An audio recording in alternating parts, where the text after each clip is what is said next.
Bismillahirrahmanirrahim. Assalamualaikum warahmatullahi wabarakatuh. Bu Isda, selamat pagi. Waalaikumsalam warahmatullahi wabarakatuh. Pagi juga, Pak.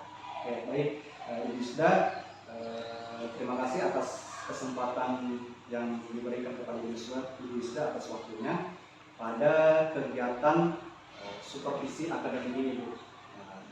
Jadi dalam supervisi akademik kali ini, Ibu Isda, saya jelaskan dulu bahwa dalam kegiatan ini, Bu, kita akan melaksanakan 3 tahapan dalam supervisi akademik ini.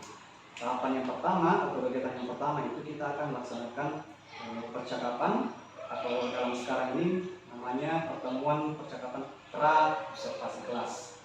Nanti setelah kita melakukan percakapan ini, kita akan melangkah ke kegiatan yang kedua, yaitu observasi kelas. Nanti saya akan hadir atau saya akan ikut menyaksikan kegiatan proses pembelajaran Ibu Isda yang Ibu Isda lakukan di kelas. Kemudian yang ketiga, kegiatan pasca observasi. Nanti kita akan melakukan beberapa hal atau mempertanyakan, membahas beberapa hal di kegiatan pasca observasi kelas ini. Jadi ada 3 tahapan dalam supervisi akademik ini. Nah, sekarang kita laksanakan dulu yang tahap pertama, yaitu tahap pra observasi. Baik. Nah, di pra observasi ini, Bu, saya sampaikan dulu tujuan observasinya, bahwa dalam observasi kelas nanti kita akan melihat apa-apa saja yang dilakukan Ibu Isda terkait dengan area pengembangan yang Ibu Isda ingin capai atau ingin dinilai oleh si observer, yaitu saya sendiri.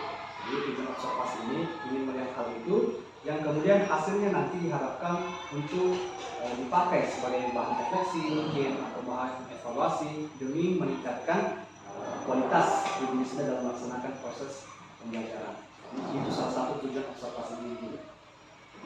Nah, di sini ada beberapa pertanyaan yang saya akan tanyakan kepada Ibu Isda sebagai guru yang akan disupervisi. Pertanyaan pertama itu, dalam proses pembelajaran nanti yang akan Ibu Isda laksanakan, apa tujuan pembelajaran yang Ibu Isda dan murid-murid Ibu Isda hendak capai? Oke, baik, Pak. Pembelajaran hari ini memiliki 2 tujuan pembelajaran. Yang pertama itu peserta didik mampu merancang produk kerajinan bahan alam semi keras atau keras. Kemudian tentunya dalam pembuatan perancangan itu harus berdasarkan dengan bentuk, bahan, alat, teknik, dan prosedur pembuatannya secara ergonomis. Terus yang kedua adalah merencanakan promosi berdasarkan hasil karya atau hasil rancangan yang telah dibuat. Oke, jadi ada 2 tujuan pembelajaran yang betul, Pak. Ibu Isda mau capai. Yang pertama, Ibu Isda secara garis besar ingin merancang produk, ya? Iya, betul, Pak. Yang produknya itu semi keras atau berat keras. Ya. Yang kemudian yang kedua, setelah merancang, Ibu Isda juga ingin mengajak murid-murid Ibu Isda untuk bagaimana cara melakukan promosi dari produk tadi. Promosi produk. Nah, itu. Jadi ada 2 tujuan pembelajaran. Ya.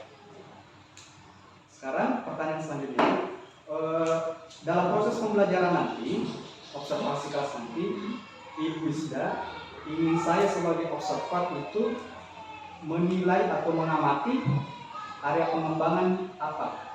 Atau dalam kata ini, area pengembangan yang Ibu Isda ingin capai itu seperti apa? Boleh dijelaskan, Bu? Oke. Area pengembangan yang hendak saya capai pada saat proses pembelajaran nanti, Pak. Yang pertama itu adalah penguasaan materi pembelajaran. Terus yang kedua adalah pelaksanaan pembelajaran berdiferensiasi dan pembelajaran sosial dari pembelajaran sosial emosional. Oke, jadi ada 2 pengembangan atau area pengembangan yang Isda mau capai dalam proses pembelajaran ini. Yang pertama, Ibu Isda ingin diobservasi terkait dengan penguasaan materi. Ya, yang betul disampaikan. sekali Pak, penguasaan materi pembelajaran. Dan yang kedua, Ibu Isda juga ingin diobservasi mengenai pembelajaran diferensiasi yang akan dilaksanakan sebentar, berikut dengan pembelajaran sosial emosionalnya juga. Ya. Siap, Bu. Jadi kita sepakati ini ya, dua area Ya. pengembangan ini Ya. yang akan kita observasi. Baik, pertanyaan selanjutnya Ibu, strategi yang dipersiapkan oleh Ibu Isda dalam melaksanakan area pengembangan yang hendak dicapai ini, apa strategi yang Ibu Isda sudah siapkan? Boleh diceritakan? Iya. Strategi yang saya persiapkan sebelum melakukan observasi ini Pak, yang pertama itu adalah menyiapkan media pembelajaran yang menarik untuk siswa peserta didik. Kemudian yang kedua adalah menyesuaikan kegiatan pembelajaran dengan diferensiasi produk dan proses proses dan produk. Nah, terus yang ketiga adalah menggunakan media untuk mengetahui atau mengidentifikasi perasaan, kondisi sosial emosional peserta didik. Jadi ada 3 strategi yang dipersiapkan. Ya. Yang pertama, Ibu Isda sudah menyiapkan media pembelajaran Ya, yang Pak. menarik. Di mana dibuat ini media pembelajarannya? Di Canva Pak. Oke, di Canva. Ya, Oke. kebetulan Canva itu menurut saya ya lebih menarik lah. Oke. Mudah. Saya setuju Bu, kalau Canva itu karena banyak elemen-elemen yang di dalamnya Iya, menarik. betul Pak. Jadi harapannya media pembelajaran yang dibuat ini insya Allah menarik nanti di Iya. proses pembelajaran. Semoga Pak. Kemudian strategi yang kedua, Ibu Isda akan memaksimalkan penyesuaian diferensiasi proses dan diferensiasi produk dalam proses pembelajaran Ibu Isda nanti ya. Oke, jadi nanti ada produk yang beraneka macam dari murid Ibu. Iya, betul Pak. Produknya di apa? Bahan keras. Bahan keras dan ini ya. Rancangan promosi mungkin atau desain Lebih kepada desain Pak, membuat desain produk dulu. desain produk dulu. Iya, nanti diberikan semacam berikan kertas biasa, Nah, terus peserta didik atau murid diberikan kesempatan untuk menggambar desainnya sesuai yang dia inginkan. sesuai yang diinginkan. Iya, Artinya sesuai ada yang- produk yang berbeda-beda nanti. Iya, betul, rancangan Pak. produk yang berbeda-beda. Tentunya kan dalam membuat produk itu tidak mungkin peserta didik sama gitu. Mungkin yang perempuan ada yang lebih suka boneka mungkin, Iya. ya bisa dia menggambar boneka. Terus kalau dari laki-laki mungkin siapa tahu dia bisa lebih cenderung ke olahraga mungkin Pak. Jadi bisa dia desain produk yang mengarah ke olahraga. Kalau yang terkait pembelajaran sosial emosionalnya Bu, tadi Ibu sudah mengatakan ingin menggunakan media kertas. Iya, betul Pak.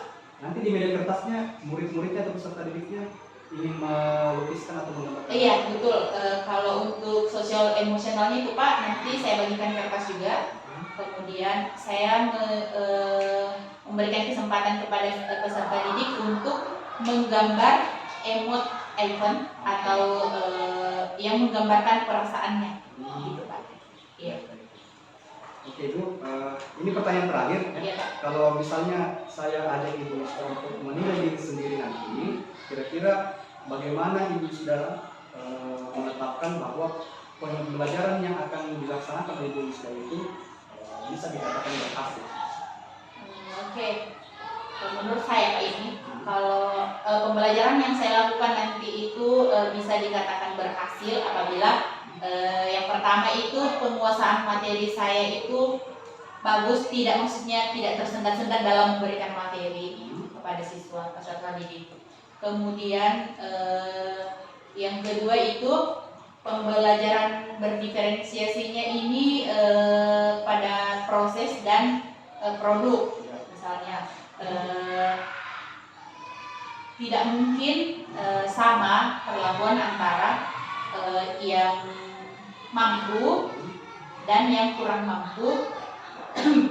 Karena begini Pak, kalau misalnya nanti saya lakukan itu yang mampu, yang kurang mampu nanti akan lebih sering mungkin saya kunjungi untuk bagaimana cara untuk menyelesaikan pekerjaannya atau menyelesaikan desainnya. Kalau tidak mungkin juga yang mampu tidak mungkin juga ditinggali sendirian Pak, harus juga sesekali dikunjungi. Oke, jadi menurut Ibu Yusda akan berhasil atau bisa dikatakan berhasil kalau Ibu Yusda satu penyampaian materinya nanti bagus ya, misalnya tidak tersendat-sendat mungkin. Kemudian yang kedua pembelajaran diferensiasinya nanti Ibu Yusda bisa mengakomodir semua kebutuhan murid, baik itu murid yang membutuhkan bantuan ya, ataupun murid yang bisa secara mandiri melaksanakan proses pembelajarannya. Dan terkait dengan produk yang dikerjakan nanti murid atau rancangan promosi produknya nanti itu bisa Ibu Yusda dampingi, bantu murid-murid Ibu Yusda nanti. Oke, baik. Jadi itu tadi beberapa pertanyaan Ibu di percakapan observasi kelas ini. Saya sudah punya gambaran apa yang Ibu Yusda mau lakukan, dan sudah ada juga area pengembangan yang sama-sama kita sepakati untuk dinilai nantinya. Dan saya juga sudah tadi tahu kriteria keberhasilan Ibu Yusda menurut Ibu Yusda itu seperti apa. Saya sudah tahu Ibu. Dan yang terakhir, saya berharap Ibu Yusda dalam melaksanakan proses pembelajaran nanti pada saat observasi kelas bisa menampilkan yang terbaik dan semua hal-hal yang direncanakan oleh Ibu Yusda bisa berjalan dengan lancar. Pak, semoga Pak. Baik. Amin. Baik, terima kasih Ibu Yusda atas kesempatannya di sesi pra observasi kelas ini. Saya akhiri sesi ini mengucapkan wassalamualaikum warahmatullahi wabarakatuh. Waalaikumsalam warahmatullahi wabarakatuh.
Kesehatan dan kesempatan untuk hadir di sekolah melakukan apa?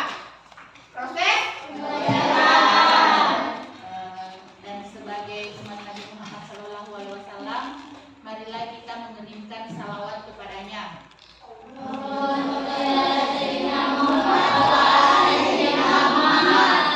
Semoga menjadi syafaat di kemudian hari. Amin.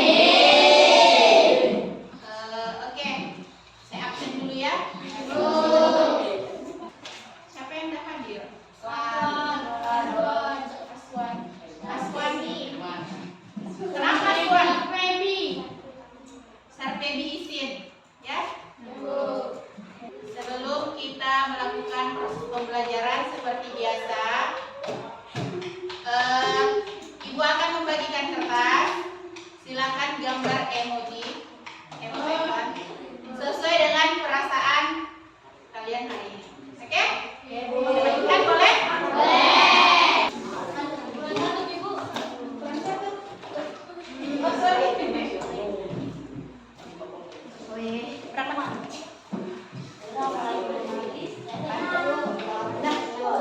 Silakan gambar emoji senang atau sedih.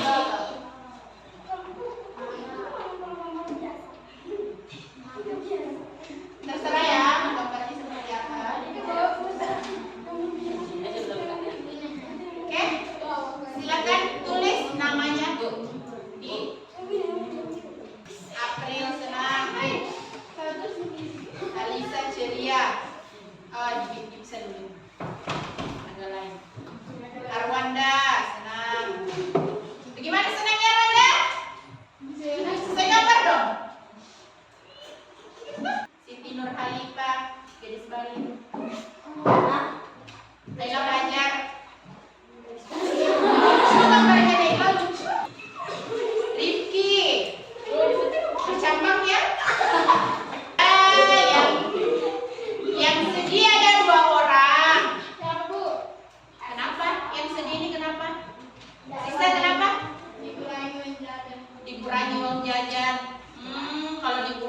uang jajan tak berarti apa?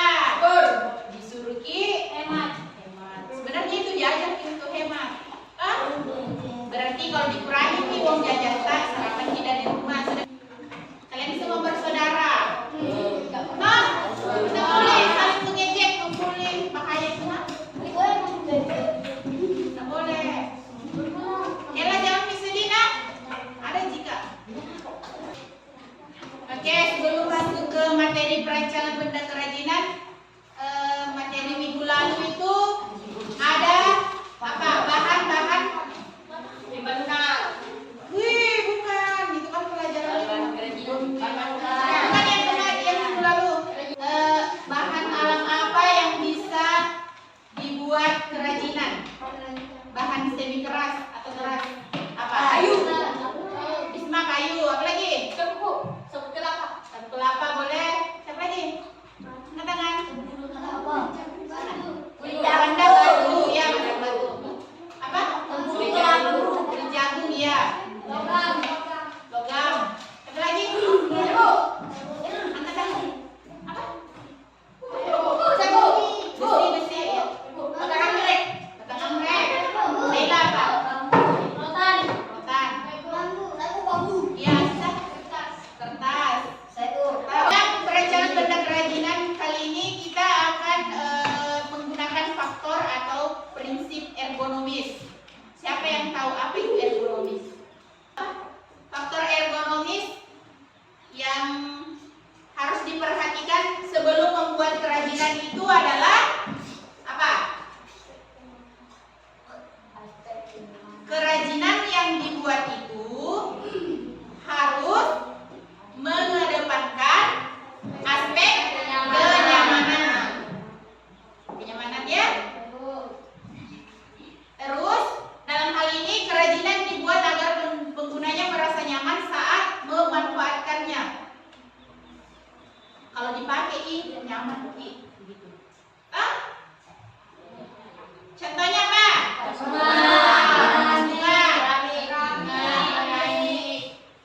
Dikasih bagaimana itu supaya nyaman nih? Dibuat dengan baik. Ada teksturnya harus dan nyaman dipegang.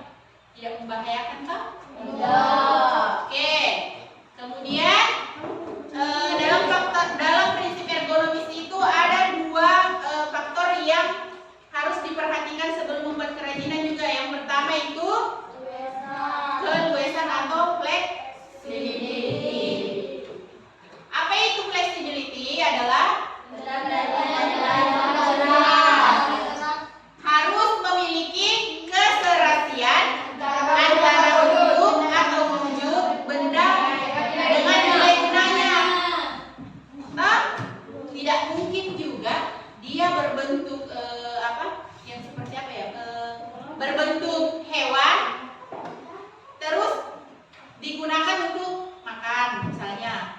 Alatnya harus memiliki keserasian. Kemudian yang kedua adalah keamanan. Benda kerajinan yang dibuat itu harus aman, tidak membahayakan pemakainya. Tidak seperti tadi yang ditulis sama Arin ya. Tidak boleh. Kemudian ini, sebelum kita membuat karya itu, produk kerajinan itu, kita harus memperhatikan 4 nilai. Ya, 4 nilai. Yang pertama itu kita harus perhatikan adalah produk dengan nilai fungsional. Yang kedua adalah yang ketiga adalah yang keempat Oke.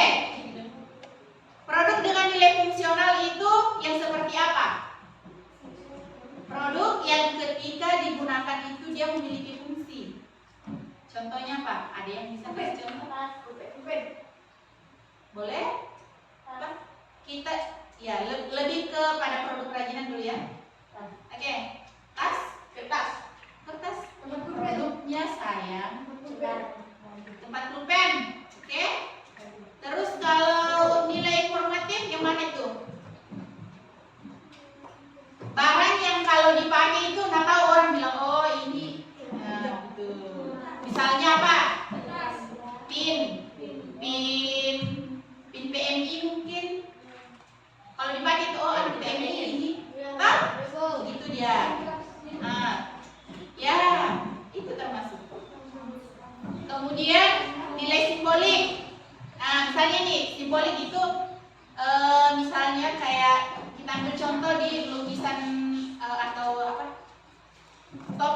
topeng dari Bali ya. Kalau dipakai itu tentara bilang itu dari Bali. Kemudian nilai prestis, yang masuk di nilai prestis itu adalah ketika dipakai berwibawa. Yang memiliki nilai fungsi itu ada topi dari memiliki nilai fungsi. Kemudian topeng khas ini memiliki nilai simbolik dan informatif. Tas dari kayu. Nah, kita lanjut ke kemasan, fungsi kemasan. Produk, memudahkan pengguna produk dan memperindah tampilan produk. Karena biasanya itu kalau yang tidak bagus pembungkusnya tidak tertarik itu beli itu, misalnya dari contohnya misalnya yang pertama misalnya saya bungkus keripiknya saya bungkus dengan kertas plastik bening tanpa logo, tanpa kemasan, tanpa tulisan, menarik tidak? Tidak. Jadi wajib itu ya pakai kemasan. Nah, kemudian setelah kita membuat produk kerajinan, kita lanjut lagi pada promosi. Promosi yang akan kita pelajari di sini yaitu ada berdasarkan ukurannya, yaitu kecil dan besar. Oke, ukuran kecil itu sepertinya buklet. Buklet ini seperti buku yang dicetak mini, ya. Katalog, itu katalog. Pamflet, kertas yang bisa dilipat ya. Kalau flyer ini selebaran, sel-sel gitu. Kalau kartu nama ini, tahu semuanya kartu nama tak? Nah, kalau ukuran besar ini billboard.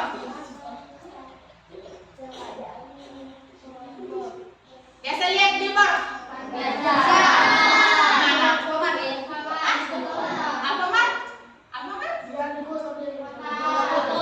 Itu yang ada di kota yang di pinggir jalan besar sekali terpampang yang bisa berjalan itu video itu. Ah, itu dibilang billboard. Kemudian ini baliho. Kalau yang di Alfamart itu kayak baliho dia. Spanduk. Ini baliho ya. Ini spanduk. Kita lanjut ke sesi membuat rancangan desain produk. Oke? Silakan berimajinasi. Produk apa yang mau kita bikin? Kerajinan apa yang mau kita bikin dari bahan alam semi keras ini? Bisa. Jadi ibu bagikan ini kertas, tulis namanya di atas, kemudian gambar Niki sesuai apa yang kita inginkan. Oke? Saya bagikan? Boleh?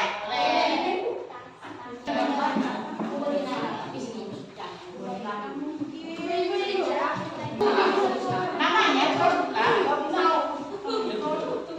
Namanya kerajinan kita mau bikin apa gitu. Contoh kerajinan bahan alam semi keras. Silakan boleh ambil salah satunya boleh. Silakan. Tapi tulis keterangannya di mana? Misalnya begini. Kalau kita ambil gambar cangkir itu, tulis cangkir terbuat dari bambu misalnya. Nah, itu kan. Kalau tempat tisunya misalnya terbuat dari apa itu dulu yang stick. Tutu apa? Gelas-gelas plastik. Nah, bisa juga. Itu yang dimaksud dengan keterangan gambarnya. Ini produk kerajinan kita terbuat dari apa? Silakan. Ayo, saya kasih waktu. Mau? Oke, jangan lama-lama. Silakan kalian mengeksplor kemampuan kalian atau silakan berimajinasi produk apa yang bagus saya buat. Sesuai keinginan kalian ya? Sesuai keinginan kalian. Besar lah.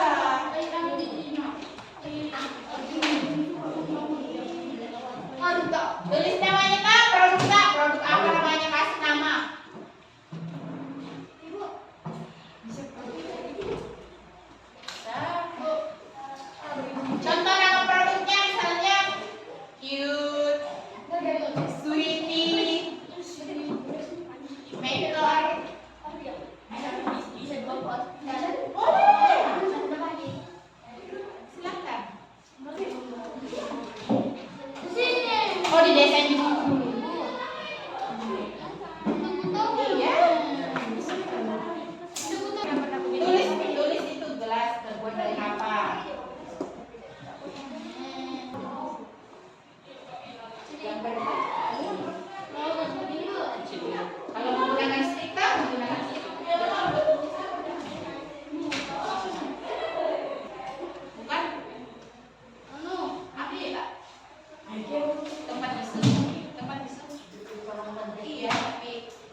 Iya.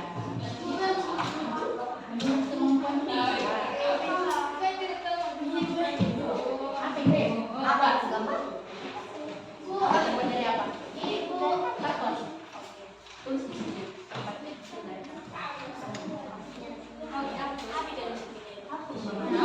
Kalau kayak kita tuh gelas dari apa? Apa? Gelas dari apa? Dan aku gambar apa? Ini gambar bola bisa. Gambar pasti bisa. Kaleng itu kaleng susu yang dicet. Apa ini? Terbuat dari taruh di namanya apa nama produknya? Ada yang sudah?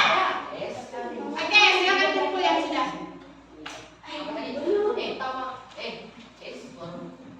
Kenapa ini sudah? Ih, cantiknya gambarnya ini kok. Tempat tisu. Terima kasih.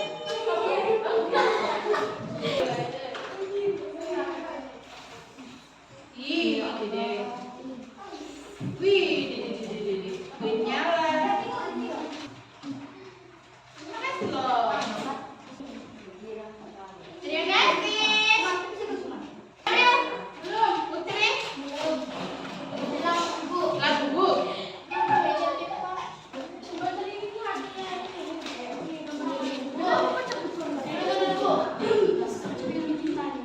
Jadi produk kerajinan yang kita buat ini, rancangannya, desainnya. Nanti kalau mau dipromosikan mau pakai apa? Promosikannya pakai apa? Video. Apa lagi? Tadi. Pakai apa? Spanduk boleh. Spanduk. Baliho. Dipasangkan baliho dan tinta digambar, didesain. Tempat pensil terbuat dari kaleng. Produksi by Muhammad Farel. Sudah? Cangkir. Wow.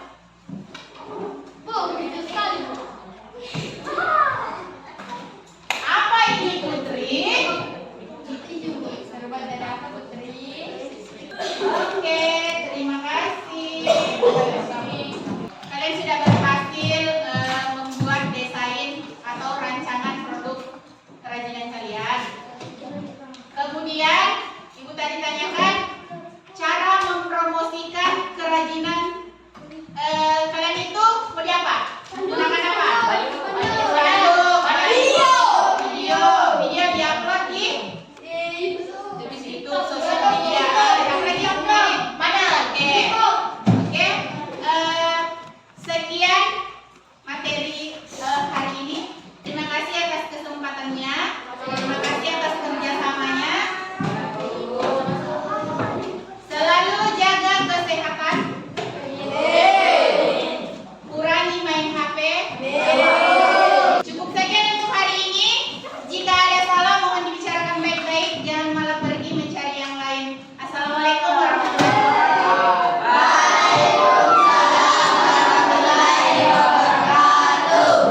Terima kasih. Boleh tepuk tangan?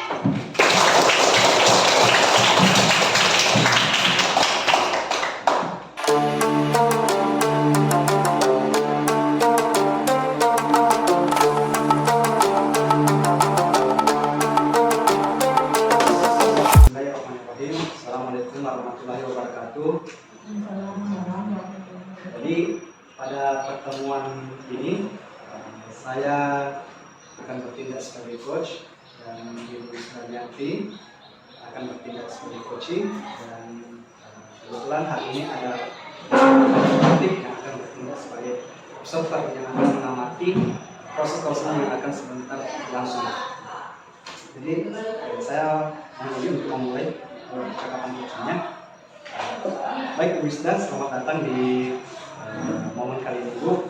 Saya ucapkan terima kasih sebelumnya atas waktu kesempatan pada Ibu bukan hanya hari ini, tetapi beberapa momen sebelumnya pada saat pra observasi kelas dan proses observasi kelas itu sendiri. Dan hari ini kita akan melaksanakan sesi terakhirnya, yaitu percakapan pasca observasi kelas. Hal pertama yang ingin saya sampaikan kepada Ibu Wisda bahwa tujuan percakapan coaching kita ini adalah untuk menyampaikan masing-masing apa hasil refleksi kita pada observasi kelas yang telah berlangsung dan apa hasil pengamatan saya sebagai coach pada saat observasi kelas kemarin berlangsung. Saya kira Ibu Wisda dapat memahami tujuan percakapan kita pada minggu kali ini. Dan kalau Ibu Wisda sudah paham dan sudah siap, saya akan melakukan atau memberikan pertanyaan dari pertanyaan. Bisa ya? Baik. Ibu Wisda, kemarin kan kita sudah melakukan observasi kelas. Ibu Wisda melaksanakan proses pembelajaran seperti biasanya, cuma perbedaannya saya masuk di kelas dan mendokumentasikannya. Menurut Ibu Wisda, bagaimana performa Ibu selama melaksanakan proses pembelajaran kemarin pada observasi kelas yang dilaksanakan? Silakan. Menurut saya performa kemarin itu mungkin kayak belum yakin terhadap apa yang saya sampaikan, materi yang saya sampaikan kepada murid.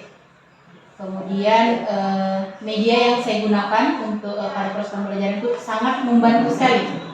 Iya betul, membantu.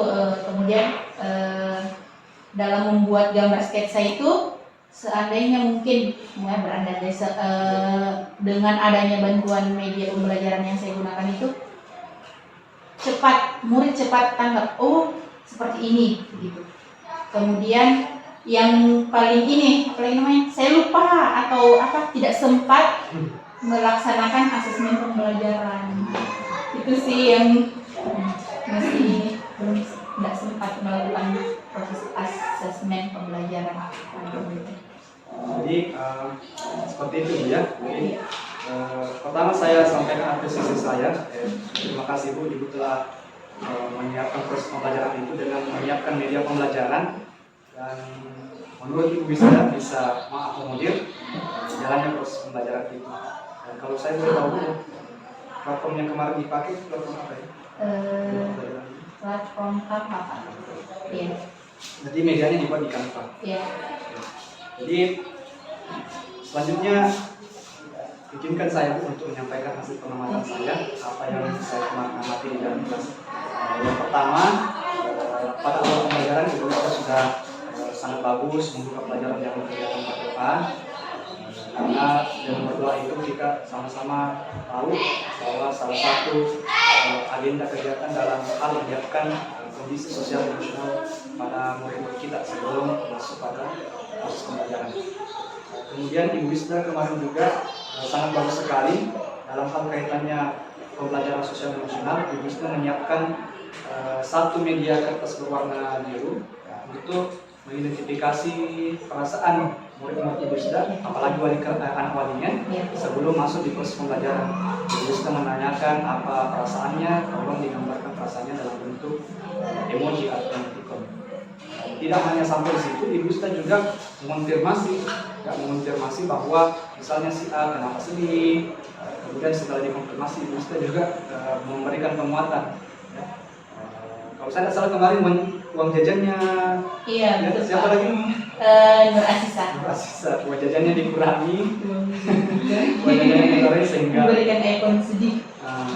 Dari Ibu Wisda tidak berhenti di situ, tapi memberikan penguatan bahwa tidak selamanya kita itu memiliki rezeki yang lebih, yang ada saatnya kita kurang. Mungkin pada saat itu ekonomi orang tuanya, uang orang tuanya menurun. Baik, penguatan yang dilakukan Ibu Wisda sangat bagus sekali kalau menurut saya. Kemudian Ibu Wisda juga tidak lupa menyampaikan tujuan pembelajaran, karena hal ini juga menjadi poin penting tersendiri agar murid-murid tahu apa yang akan dilakukan selama satu kali proses pembelajaran. Berikutnya penyampaian materinya, betul yang Ibu Wisda tadi bilang, saya juga mendengarkan pertanyaan itu. Namun terlihat juga bahwa Ibu Wisda masih agak grogi dalam menyampaikan materi. Betul sekali. Bapak Ibu itu manusiawi sekali. Kita manusia tidak terlepas dalam melakukan kesalahan. Namun secara keseluruhan sudah bagus. Berikutnya Ibu Wisda juga saya perhatikan berjalan dari setiap kelompok dan kan ada pembentukan kelompok. Iya betul Pak. Berjalan dari setiap kelompok ke kelompok yang lain dan Ibu Wisda saya perhatikan untuk murid-murid atau peserta didik yang kurang mampu dalam menggambar sketsa, Ibu Wisda memberikan bantuan lebih lama di situ dibandingkan dengan murid-murid yang lain. Dan ada juga sempat saya lihat ada hal menarik yang terjadi di kelas kemarin berupa peserta didik yang terlalu antusias kayaknya, saking antusias terlalu mendalami sehingga desain yang dihasilkan itu bagaimana? Terlalu ini lebih detail, kemudian sampai diwarnai. Kemarin sampai diwarnai, sangat detail sehingga sampai dia mungkin yang paling terakhir kumpul tugasnya. Saking detailnya, saking antusiasnya. Nah, bagaimana sudah? Belum, tunggu sebentar, belum diwarnai ini. Oke. Artinya ada satu siswa yang yang sangat tinggi di proses pembelajaran itu. Dan itu merupakan hal menarik bagi saya. Dan yang terakhir, ini yang kita perlu kembangkan lagi, tulis ya, terkait dengan asesmen pembelajaran.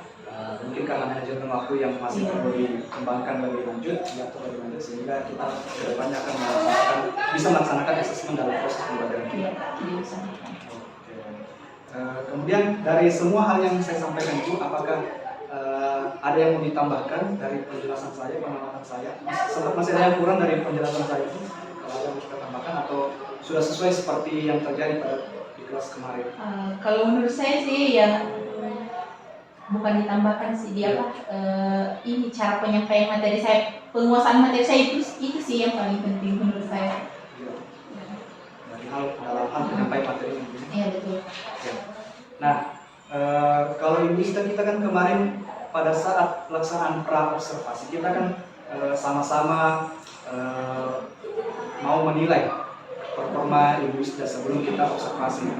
Menurut Ibu Wisda kan kemarin nilainya mungkin berada di kisaran 5 atau 6. Nah, kalau Ibu Wisda setelah melaksanakan observasi kelas kemarin, pada momen ini saya tanya kembali, kira-kira setelah melaksanakan observasi kelas itu, Ibu Wisda berani untuk menilai dirinya, Ibu Wisda dinilai berapa sekarang?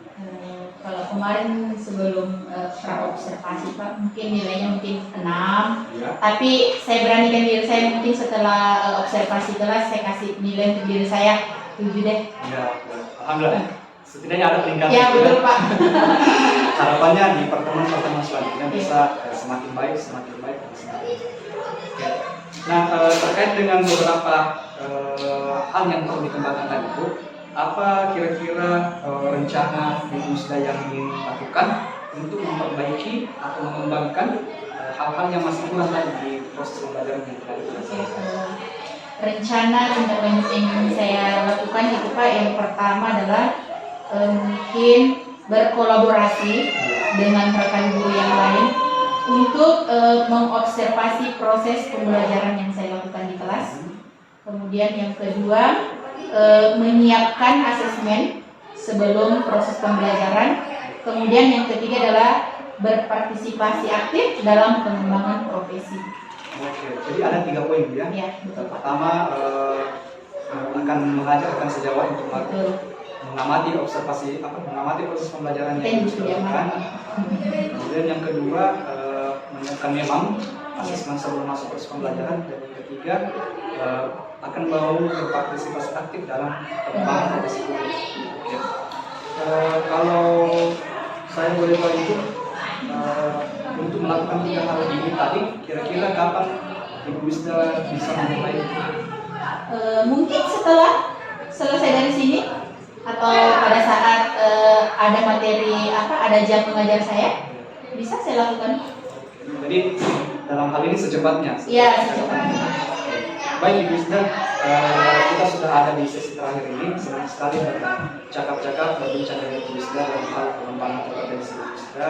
Semoga apa yang kita rencanakan tadi, kita bicarakan bersama-sama akan membuahkan hasil yang positif, hasil yang baik, bukan cuma pada Ibu Wisda tapi bagi diri pribadi kita sendiri.